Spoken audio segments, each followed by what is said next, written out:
Hello friends, मी Vishakha. Global online मराठीमध्ये आपल्या सर्वांचं स्वागत आहे. आजच्या व्हिडिओमध्ये आपण सावित्रीबाई फुले पुणे विद्यापीठ पेठ 2021 साठी रिसर्च मेथॉडॉलॉजी म्हणजे संशोधन कार्यप्रणाली या विषयाचा sub topic reporting and thesis writing या टॉपिकवरचे एमसीक्यूज बघणार आहोत. आपल्याला माहिती आहे आपण video series through MCQ through आपल्या कन्सेप्ट क्लिअर करतोय, ज्या कन्सेप्ट आपल्याला या पेठ एक्झाम मध्ये खूप उपयुक्त ठरणार आहे. आजचे आपलं 25वे लेक्चर आहे. ऑलरेडी आपले 24 लेक्चर्स कंप्लीट झालेले आहेत रिसर्च मेथॉडॉलॉजी टॉपिकवरती. लेक्चर स्टार्ट करण्यापूर्वी सगळ्यांना एक गोष्ट सांगायची आहे, ती अशी की जे स्टुडंट्स या एक्झामसाठी म्हणजे सावित्रीबाई फुले पुणे विद्यापीठ पेठ 2021 साठी प्रिपरेशन करत आहेत, त्यांच्यासाठी आम्ही रिसर्च मेथॉडॉलॉजीवर कंप्लीट कोर्स घेऊन आलो. आपल्याला माहिती आहे हा 100 मार्कांचा पेपर आहे आणि त्यातले 50 मार्क्स हे रिसर्च मेथॉडॉलॉजीवर आहेत आणि 50 क्वेश्चन्स त्याच्यावरती येणार आहेत. म्हणून यावरती कंप्लीट कोर्स आम्ही घेऊन आलो आहोत, ज्यामध्ये तुम्हाला मिळणार आहेत full syllabus video lectures research मेथॉडॉलॉजीवर, full syllabus notes, 10 full syllabus test series मिळणार आहेत रिसर्च मेथॉडॉलॉजीवरती, म्हणजे तुमचा भरपूर सराव या टेस्ट सिरीज मार्फत होणार आहे आणि शिवाय कंप्लीट गायडन्स मिळणार आहे पीएचडी ऍडमिशन वरती. तर ही टेस्ट सिरीज किंवा हे कंप्लीट कोर्स जॉईन करण्यासाठी फक्त दिलेल्या व्हॉट्सअप नंबरवरती मेसेज करायचा आहे. त्याची फीस फक्त 499 रुपये. तर अशा प्रकारे हा कंप्लीट कोर्स आहे, पूर्ण पॅकेज आहे रिसर्च मेथॉडॉलॉजीचा, जो तुम्हाला ही पेट एक्झाम क्लिअर करण्यासाठी 100% हेल्प करणार आहे. आजचा आपला टॉपिक आहे रिपोर्टिंग अँड थेसिस रायटिंग. तर रिपोर्ट कसा लिहायचा असतो आणि थेसिस रायटिंग मध्ये काय पॉइंट्स आहेत ते आपण बघूयात.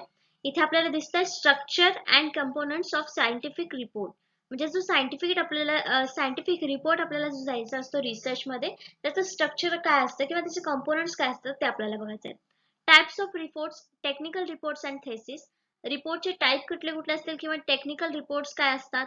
Significance, different steps in the preparation मधले different steps, layout, structure and language of typical reports, illustration and tables, bibliography, referencing and footnotes, oral presentation, planning, preparation, practice, making presentation, use of visual aids. Visual aids म्हणजे काय, त्याचा उपयोग काय, किंवा planning, preparation, practice कसं वापरायचं, यावरती MCQs कसे येऊ शकतात हे आपल्याला आजच्या लेक्चर मध्ये बघायचं आहे. इम्पॉर्टन्स ऑफ इफेक्टिव्ह कम्युनिकेशन हे सुद्धा आपण एमसीक्यू थ्रू क्लिअर करणार आहोत. सुरू करूयाचा पहिला प्रश्न. What is a legal report? कायदेशीर अहवाल काय आहे किंवा कशाला म्हणतात? ऑप्शन्स दिलेले आहेत, त्यापैकी आपल्याला सांगायचं की लीगल रिपोर्टचा नक्की अर्थ काय आहे. ऑप्शन्स आहेत a report which deals specifically with a legal problem, एक अहवाल जो विशेषतः कायदेशीर समस्या हाताळतो.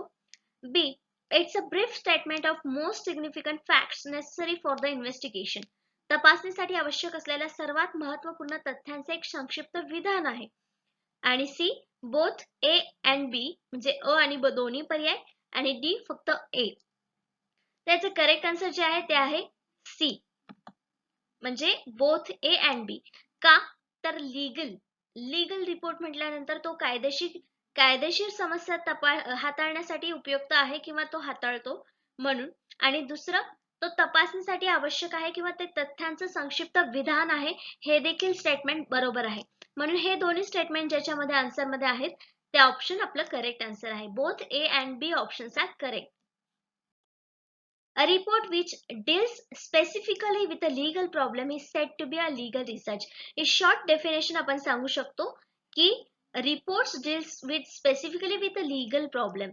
हा आपला वर्ड जो आहे legal problem is said to be legal research किंवा legal problem. An official or formal statement of facts or proceedings. For example, one kind of report is a formal statement in writing mode. Writing made to court by and master a clerk or a referee who has been appointed to inquire into a particular matter for the court. तर court मध्ये कसं legal information जी असते ती एका व्यक्तीद्वारे लिहिली जाते, ती सगळी लीगल इन्फॉर्मेशन असं आपण म्हणतो.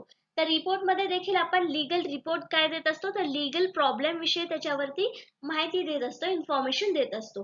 तर आपल्याला समजलं लीगल रिपोर्ट कशाशी रिलेटेड आहे, लीगल प्रॉब्लेमशी रिलेटेड आहे किंवा लीगल क्वेश्चनशी रिलेटेड आहे असं आपण म्हणू शकतो. नेक्स्ट क्वेश्चन बघतो आपण सेकंड नंबरचा. Guidelines for report writing includes. आता रिपोर्ट रायटिंग मध्ये काय गाइडलाइन्स असतात किंवा कुठल्या गाइडलाइन वापरून आपल्याला रिपोर्ट रायटिंग करावं लागतं किंवा रिपोर्ट रायटिंग चांगल्या प्रकारे करण्यासाठी काय गोष्टी आपल्याला लक्षात ठेवल्या पाहिजेत, कुठली मार्गदर्शक तत्व आपल्याला लक्षात ठेवून तो अहवाल तयार करायचा. रिपोर्ट रायटिंगला आपण अहवाल लेखन असं म्हणतो. तर काय गाईडलाईन्स आहेत दिलेल्या ऑप्शन्स पैकी. Knowledge of research, knowledge of the research material, संशोधन साहित्याचं ज्ञान असावं, ही गाईडलाईन आहे आपल्याला रिपोर्ट लिहिताना. कुठल्याही गोष्टीचं नॉलेज असेल तरच आपण त्यावर काहीतरी लिहू शकतो, म्हणजे ए ऑप्शन देखील इथे करेक्ट आहे. नंतर B option, organising of research material, संशोधन साहित्याचे आयोजन करणं. कुठलंही व्यवस्थित साहित्य आपल्याकडे असेल तर त्याचं आयोजन केलं तर ते आपल्याला व्यवस्थित आत्मसात करता येतं. अस्ताव्यस्त गोष्टी आपल्याला व्यवस्थित मांडता येतील किंवा आपल्याला ते समजून घेता येईल का? नाही. रफ ड्राफ्ट, उग्र मसुदे किंवा कच्चा मसुदा ज्याला आपण म्हणतो, ते तयार करावे लागतात अहवाल लिहिण्याच्या आधी. हे आपलं एक तत्व आहे असं म्हणू शकतो. हो, जर रफ ड्राफ्ट आपण आधी तयार केला तर आपल्याला चांगला ड्राफ्ट म्हणजे चांगला अहवाल लिहिण्यासाठी मदत होऊ शकते, पॉइंट्स मिळू शकतात. म्हणजे ए, बी आणि सी आतापर्यंतचे ऑप्शन्स आपल्याला करेक्ट मिळालेले आहेत किंवा तत्व जे आहेत ती करेक्ट मिळालेले आहेत. गाईडलाईन्स चांगल्या आहेत रिपोर्ट रायटिंग साठी.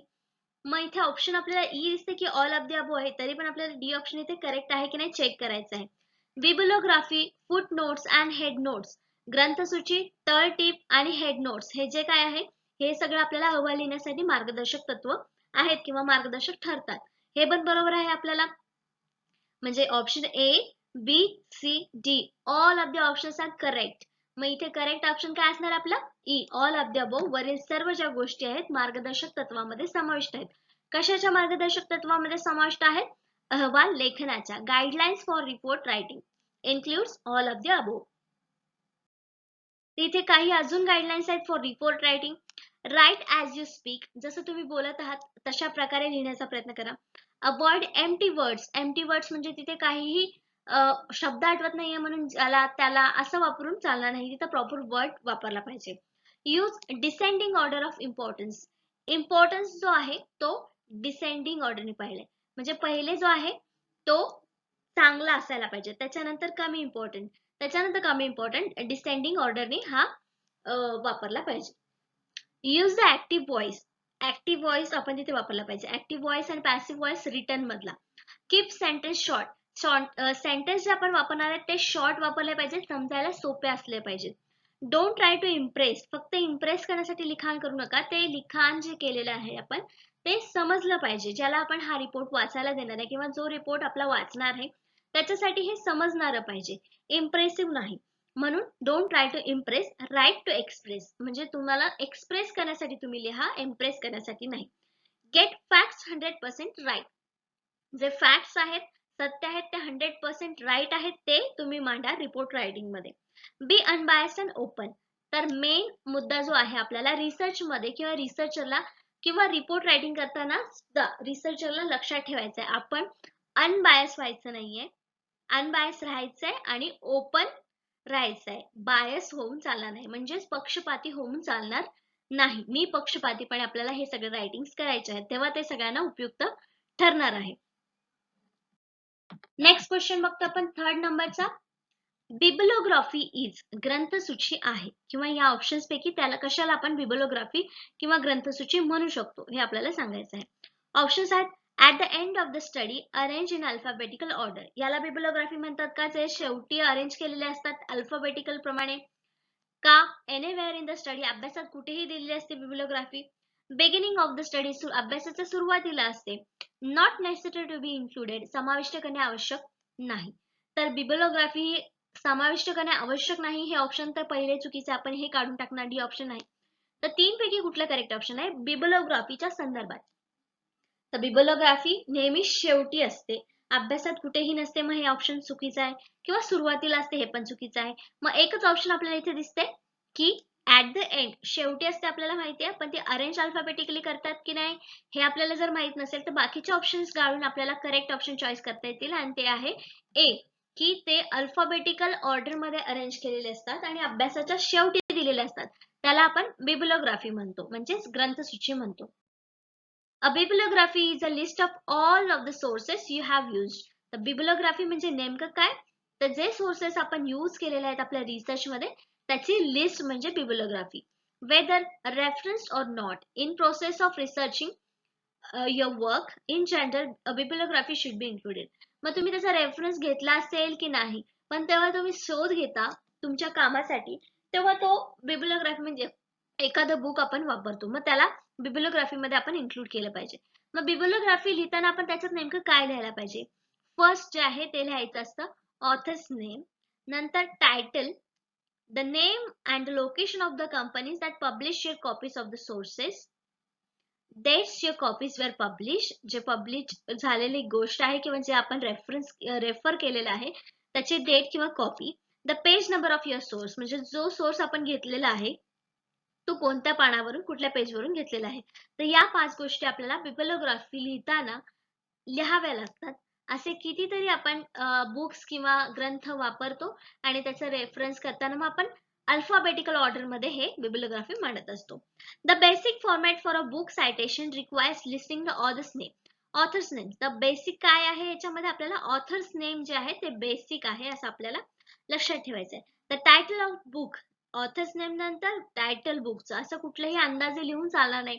जर आपण खरंच वाचलं असेल, रेफरन्स घेतला असेल तर आपल्या लक्षात येईल की बुकचं नाव त्याच्यानंतर ऑथरचं नाव हे आपल्याला तिथे कंपल्सरी लिहायचं आहे. द पब्लिशर्स नेम, पब्लिश कुठल्या पब्लिशरने ते पब्लिश केलेलं त्याचं नाव.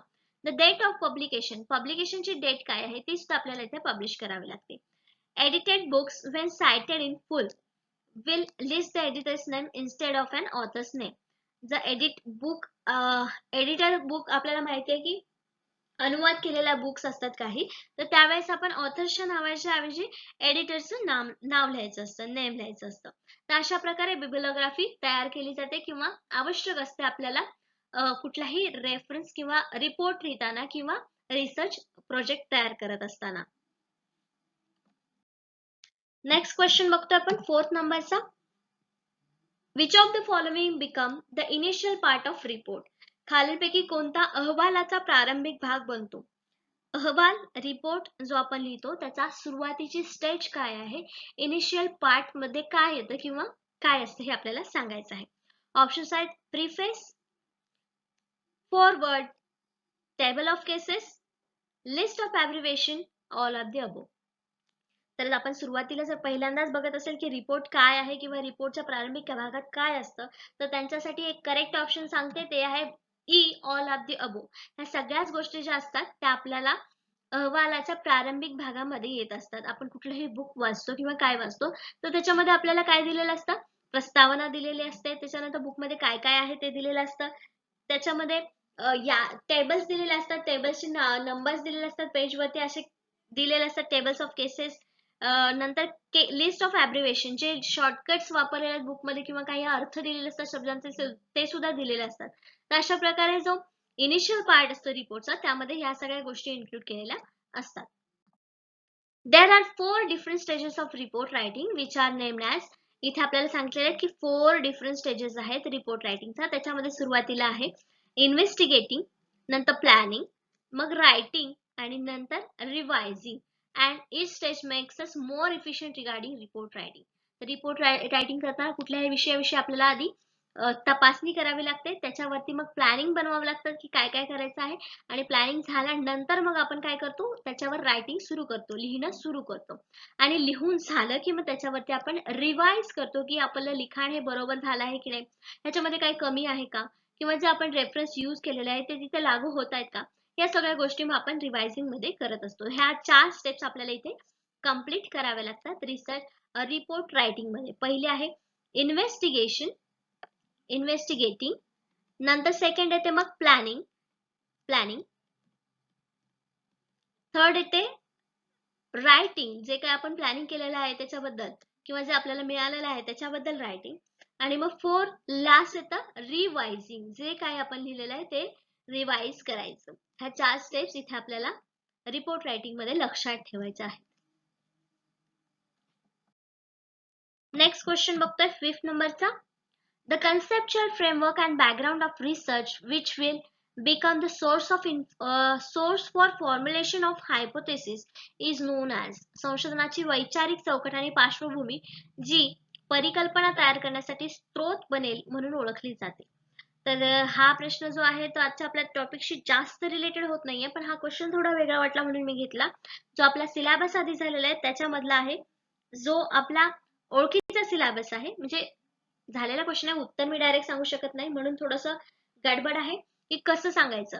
पण मग आपल्याला इथे प्रश्न समजून घेतला पाहिजे की संशोधनाची एक वैचारिक चौकट आहे.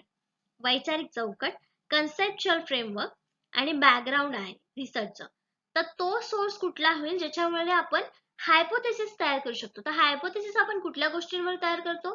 ऑप्शन्स पैकी बघूया. Methodology, review of literature, data analysis, none of the above. तर नन ऑफ दी अबो तर ऑप्शन नाही आहे, कारण ह्या 3 ऑप्शन पैकी एक तरी आन्सर आपल्याला इथे मिळणार आहे. तर करेक्ट आन्सर इथे असणार आहे बी, रिव्ह्यू ऑफ लिटरेचर. हायपोथेसिस आपण लिटरेचर रिव्ह्यू केल्यानंतरच करतो ना, त्याच्यावरूनच आपल्याला आयडिया येते हायपोथेसिस कसे केले पाहिजेत. म्हणून इथे आपला करेक्ट आन्सर काय आलेला आहे? बी, रिव्ह्यू ऑफ लिटरेचर, साहित्याचा आढावा. डेफिनेशन आहे अ लिटरेचर रिव्ह्यूची. तर लिटरेचर रिव्ह्यू म्हणजे नेमकं काय? Survey books, scholarly articles and any other sources relevant to the particular issue area of research. जो रिसर्च आपण करणार आहे त्याच्याविषयीचा पर्टिक्युलर इश्यू विषयी जी काही आपण माहिती करतोय, घेतोय, सर्वे बुक्स बघतोय, म्हणजे ऑलरेडी त्याच्यावर कोणी सर्च केलेलं आहे, त्याला आपण रिव्ह्यू ऑफ लिटरेचर असं म्हणतो. त्याच्यामध्ये थेअरी पण येऊ शकतात. And by so doing provides description, summary and critical evaluation of this work in relation to the research problem being investigated. म्हणजे रिसर्च प्रॉब्लेम हा तपासणी करण्यासाठी आपण रिव्ह्यू ऑफ लिटरेचर करतो, म्हणजे त्यावर ऑलरेडी कोणी काय लिखाण केलेलं आहे का हे करतो. हे यासाठी आपण लिटरेचर रिव्ह्यू करत असतो. ही डेफिनेशन स्मॉल म्हणजे आपल्याला समजलेली आहे, थोडे हार्ड वर्ड वापरलेले आहेत, पण सिंपल वर्ड्स मध्ये देखील आपण ही डेफिनेशन मांडू शकतो. तर लिटरेचर रिव्ह्यू. नेक्स्ट क्वेश्चन आपण बघतोय 6 नंबरचा. Appendices to the report includes. अहवालाच्या परिशिष्टात हे समाविष्ट असते. अहवालामध्ये परिशिष्ट असतात, जसं बुक्स मध्ये आपल्याला परिशिष्ट दिसतात, तर त्याच्यामध्ये अहवालामध्ये देखील आपल्याला परिशिष्ट मांडावं लागतं. आणि त्याच्यामध्ये काय समाविष्ट असतं? ऑप्शन्स आहेत क्वेश्चनायर्स, प्रश्नावली, सॅम्पल इन्फॉर्मेशन, नमुना माहिती, मॅथमॅटिकल डेरिव्हेशन्स, गणितीय उत्पत्ती आणि ऑल ऑफ द अबोव्ह वरील सर्व. त्याचे करेक्ट आन्सर जे आहे ते आहे D, all of the above वरील सर्व गोष्टी ज्या आहेत त्या परिशिष्टात मांडाव्या लागतात. क्वेश्चन्स कुठले कुठले विचारलेले आहेत म्हणजे त्याची क्वेश्चन आहे, सॅम्पल इन्फॉर्मेशन, जे काय माहिती आपण नमुना माहिती घेतलेली आहे, नमुने कुठले कुठले निवडलेले आहेत त्या सगळ्याची इन्फॉर्मेशन आपल्याला परिशिष्टामध्ये मांडावी लागते, किंवा कुठल्या पेजवरती आपण ते सगळे केलेलं आहे ते तिथे द्यावं लागतं. मॅथमॅटिकल डेरिव्हेशन्स कुठले कुठले यूज केलेले आहेत, त्यासाठी कुठले पेजेस आपण तिथे दिलेले आहेत हे आपल्याला परिशिष्टात मांडावे लागतात. म्हणून इथे करेक्ट ऑप्शन काय आलं आपलं? D, all of the above वरील सर्व गोष्टी या अहवालाच्या परिशिष्टात समाविष्ट असतात. अपेंडिसेस काय सांगतात? Appendices contains material that is too detailed to include in the main report. Main report मध्ये ह्या ज्या गोष्टी ज्या आहेत त्या आपल्याला खूप डिटेल मध्ये सांगणं कठीण असतं, तर त्यासाठी आपण हे जे आहे अपेंडिसेस वापरत असतो. Such as long mathematical derivation and calculation, detail technical drawings और tables of raw data. Raw data जो आपण वापरलेला आहे आपल्या रिसर्च मध्ये, तो आपण प्रत्येक वेळी रिपोर्ट मध्ये मांडू शकत नाही, मग त्यासाठी आपण हे अपेंडिसेस वापरत असतो आणि तिथे ह्या सगळ्या गोष्टी टाकत असतो. The content should be summarise and refer to the appropriate point to the body of the report. तर हे जो कंटेंट असतो याच्यामध्ये भरमसाठ उरलेला कचरा सगळा आपण टाकायचा नसतो, त्याच्यामध्ये अप्रोप्रिएट पॉइंट्स टाकणं गरजेचं आहे, जे रिपोर्टच्या बॉडीला अप्रोप्रिएट आहेत ते पॉइंट्स, त्याला आपण अपेंडिसेस म्हणू शकतो. बुक्सच्या मागे आपल्याला भरपूर वेळेस इन्फॉर्मेशन दिलेले असतात, काही नवीन वर्ड्स आलेत आपल्याला, किंवा सायन्स मध्ये नवीन टेक्नॉलॉजी विषयी काही माहिती असेल तर ही आपल्याला अपेंडिसेस मध्ये दिसत असते. कधी बुक्स रेफर केले असतील किंवा बुक्स आपण वाचले असतील त्यावेळेस आपण हे चेक करू शकतो, अपेंडिसेस म्हणजे नेमकं काय हे आपण प्रत्यक्षपणे बघू शकतो. नेक्स्ट क्वेश्चन बघतोय आपण 7th नंबरचा. The purpose of bibliography is. ग्रंथसूचीचा उद्देश आहे. ग्रंथसूची आपण मांडतो, कशी मांडतो हा लास्ट क्वेश्चन मध्ये बघितलं, पण त्याचा नेमका उद्देश काय आहे, कशासाठी ही बिब्लिओग्राफी मांडली जाते प्रत्येक रिसर्च मध्ये? हाऊस म्हणून की आपली पेजेस वाढावे म्हणून? नाही, तर त्याचा काहीतरी अर्थ आहे, तर तो काय आहे ऑप्शन्स पैकी आपल्याला सांगायचा आहे. ऑप्शन्स बघूयात काय काय. Add to the volume of study, जसं मी म्हटलं की फक्त नंबर वाढवायला, पेजेसचे नंबर वाढवण्यासाठी आपण ग्रंथसूची टाकतो? नाही, हे ऑप्शन पहिले चुकीचे आहे. Provides cross reference and authenticity to the report, अहवालाला क्रॉस संदर्भ आणि सत्यता प्रदान करण्यासाठी. सॅम्पल इन्फॉर्मेशन, नमुना माहितीसाठी. आणि मॅथमॅटिकल डेरिव्हेशन्स, गणितीय उत्पत्तीसाठी. त्याचं करेक्ट आन्सर एकच आहे, जे आहे बी. कसं? तर तिथे आपल्याला रेफरन्स पण द्यावे लागतात, म्हणजे जो आपण वापरलेली गोष्ट आहे किंवा सोर्स आहे, तर नेक्स्ट अभ्यास करणाऱ्याला किंवा ज्याला आपला रिसर्च बघायचा आहे, ज्याची सत्यता पडताळून पाहायचंय, तो त्या रेफरन्स थ्रू त्याची सत्यता पडताळू शकतो. मग त्याला ऑथेंटिसिटी देखील प्राप्त होते जर आपण बिब्लिओग्राफी देणार असेल तर. मग त्याचा मेन उद्देश देखील हाच आहे की रेफरन्स देणं आणि ऑथेंटिसिटी वाढवणं. म्हणून इथे करेक्ट ऑप्शन आपल्याला बी मिळालेला आहे. The main purpose of bibliography entry is to give a credit to the author whose work have consulted in your research. म्हणजे मेन पर्पज काय आहे, जर आपण जे काम वापरलेलं आहे एखाद्या लेखकाचं किंवा ऑथरचं जे काम आपण आपल्या रिसर्च मध्ये वापरलेलं आहे, त्याला त्याचं क्रेडिट देण्याचं काम करायचं आहे bibliography through. It also makes easy for the reader to find out more about your topic by delving into the research that you used to write in your paper. जी माहिती आपण आपल्या पेपरमध्ये, रिसर्च पेपरमध्ये, रिपोर्टमध्ये लिहिलेली आहे, त्याच्याबद्दल आणखीन माहिती मिळवण्यासाठी जी व्यक्ती आपला रिपोर्ट वाचत आहे तिला हेल्प होते जेव्हा आपण बिब्लिओग्राफी देत असतो. It helps you evaluate the credibility and authority of your sources. जे आपण सोर्सेस यूज केलेले आहेत त्याच्याबद्दल क्रेडिबिलिटी आणि ऑथॉरिटी दोन्ही देखील वाढवत असते किंवा त्याचं मूल्यांकन त्याच्यावरतून होत असतो. So that you can use the highest quality sources in your writing to understand and be fully informed about the topic before making judgment and writing about it. म्हणजे जे काही टॉपिक आपण बघतोय त्याच्यावरती जजमेंट घेण्याआधी किंवा रायटिंग्स करण्यासाठी हे आपण करत असतो, बिब्लिओग्राफी देत असतो. एखादा रिसर्चेस किंवा एखादा स्टडी करणारा व्यक्ती त्या रिसर्च वरती अभ्यास करत असेल त्यावेळेस हे बिब्लिओग्राफी खूप उपयुक्त ठरते. नेक्स्ट क्वेश्चन बघतो 8 नंबरचा. In the research process a report writing is. Research process आहे हे आपल्याला माहिती आहे. बरेच वेळेस आपण क्वेश्चन थ्रू कन्सेप्ट क्लिअर केलेले की प्रोसेस कशी आहे किंवा प्रोसेस कशासाठी असते. एक सायंटिफिक प्रोसेस असते रिसर्च मेथडमध्ये, रिसर्च प्रोसेसमध्ये. तर रिपोर्ट रायटिंग त्याच्यामध्ये काय आहे नेमकं हे आपल्याला सांगायचं आहे. ऑप्शन्स दिलेले आहेत. इम्पॉर्टंट आहे रिपोर्ट रायटिंग रिसर्च प्रोसेसमध्ये इम्पॉर्टंट आहे असू शकतं हे करेक्ट आन्सर. ह्याच्यामध्ये काही वादच नाही, ते इम्पॉर्टंट आहे. The final step in research संशोधनाची अंतिम पायरी आहे. प्रोसेस आपण बघितली असेल तर आपल्या लक्षात येईल की रिपोर्ट रायटिंग ही सगळ्यात लास्ट पायरी आहे. म्हणजे हे पण आपलं स्टेटमेंट बरोबर आहे. सी आहे बोथ ए अँड बी आणि ऑप्शन डी आहे फक्त ए. फक्त ए तर असू शकत नाही कारण बी तर आपल्याला पक्क माहिती आहे की ही लास्ट स्टेप आहे. म्हणजे इथे आपलं करेक्ट आन्सर काय असणार आहे, अ आणि ब म्हणजे ए अँड बी दोन्ही ऑप्शन बरोबर आहेत. सी ऑप्शन इथे करेक्ट ऑप्शन असणार आहे. Both A and B options correct. A report is a written presentation of factual information. जी factual information आपण गोळा केलेली आहे त्याचं प्रेझेंटेशन असतं रिटर्न प्रेझेंटेशन असतं रिपोर्ट म्हणजे. Based on the investigation or research. जे रिसर्च आपण केलेलं आहे त्याचं किंवा जी तपासणी आपण केलेली आहे त्याचा रिपोर्ट असतो. Reports from the basis for solving problems of making decisions. म्हणजे आपण रिसर्च कशासाठी करतो, मेन म्हणजे एखादा प्रॉब्लेम सॉल्व्ह करण्यासाठी किंवा डिसिजन घेण्यासाठी, एखादी स्कीम लागू करण्यासाठी, जसं की आपण बोलतो तसं. often in the subject of business and the sciences. मग ते सायन्स असो किंवा बिझनेस असो. The length of the report varies. There are short memorandum ज्याला आपण मेमो म्हणतो आणि रिपोर्ट्स अँड लॉंग रिपोर्ट्स. म्हणजे रिपोर्ट मध्ये प्रकार कसले कसले असू शकतात, तर शॉर्ट मेमोरंडम ज्याला आपण मेमो म्हणतो आणि रिपोर्ट्स दुसरे असतात आणि लॉंग रिपोर्ट्स देखील असतात. तर हे दोन प्रकार असतात असं आपण सांगू शकतो. तर रिपोर्ट म्हणजे काय, written presentation of factual information. Short definition आपण अशी करू शकतो रिपोर्टची.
Become a researcher 5 skills you need. म्हणजे रिसर्चर बनण्यासाठी 5 स्किल तुम्हाला आवश्यक आहेत. भरपूर स्किल्स तुम्हाला आवश्यक आहेत पण मेन जे आहेत ज्याच्यावरती तुम्ही करू शकता रिसर्च.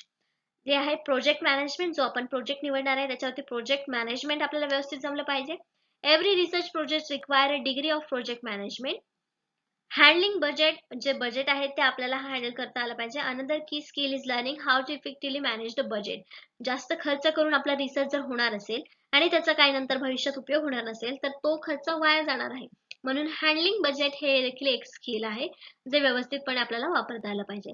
टीम लिडिंग मॅनेजिंग, जर टीम मध्ये आपण रिसर्च करणार असेल तर टीम लीड करता आली पाहिजे. आपले जे गोल्स आहेत ते व्यवस्थित आपल्याला क्लिअर करता आले पाहिजेत. टीम कडून व्यवस्थित काम त्याच्यावर करता आलं पाहिजे. हँडलिंग डेटा, जो डेटा आपल्याला मिळालेला आहे आपल्याला माहिती आहे त्याची गोपनीयता पाळणं हे सगळ्यात महत्वाचं असतं आणि त्यामुळे हँडलिंग डेटा हे खूप महत्वाचं काम आहे, स्किल आहे एका रिसर्चरला गुड रिसर्चर बनण्यासाठी. आयटी स्किल, आयटी स्किल म्हणजे तुम्हाला इथे प्रोफेशनल होण्याची गरज नाही आहे, पण कम्प्युटर विषयीचे जे काही नॉलेज आहे ते तुम्ही बऱ्यापैकी जर घेतलं तर तुम्हाला ते एक चांगला रिसर्चर बनण्यासाठी उपयुक्त ठरणार आहे. तर अशा प्रकारचे काही 5 स्किल आहेत जे तुम्हाला चांगला रिसर्चर बनण्यासाठी किंवा रिसर्चर बनण्यासाठी आवश्यक आहेत. नीड म्हटलेलं आहे, यू नीड म्हणजे गरजेचेच आहे. नेक्स्ट क्वेश्चन बघतो आपण 10th नंबरचा.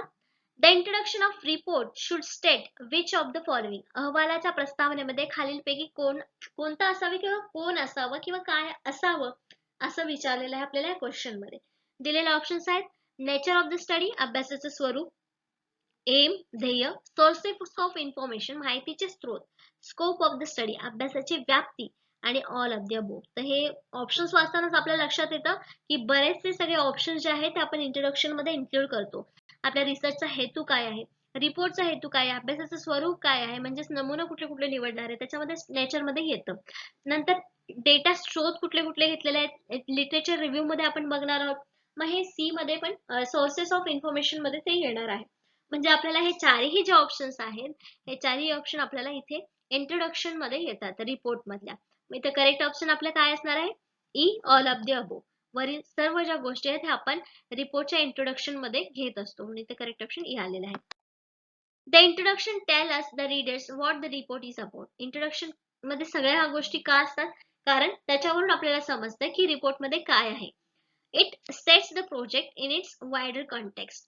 म्हणजे याच्या मोठा जो कंटेक्स्ट आहे तर त्याच्यामधला प्रोजेक्ट जो आहे तो पूर्ण आपल्याला रिपोर्ट मध्ये दिसतो. And provides the background information. Background information आपल्याला रिपोर्ट प्रोव्हाइड करतो. इंट्रोडक्शन प्रोव्हाइड करतं रिपोर्टचं. The reader needs to understand the report.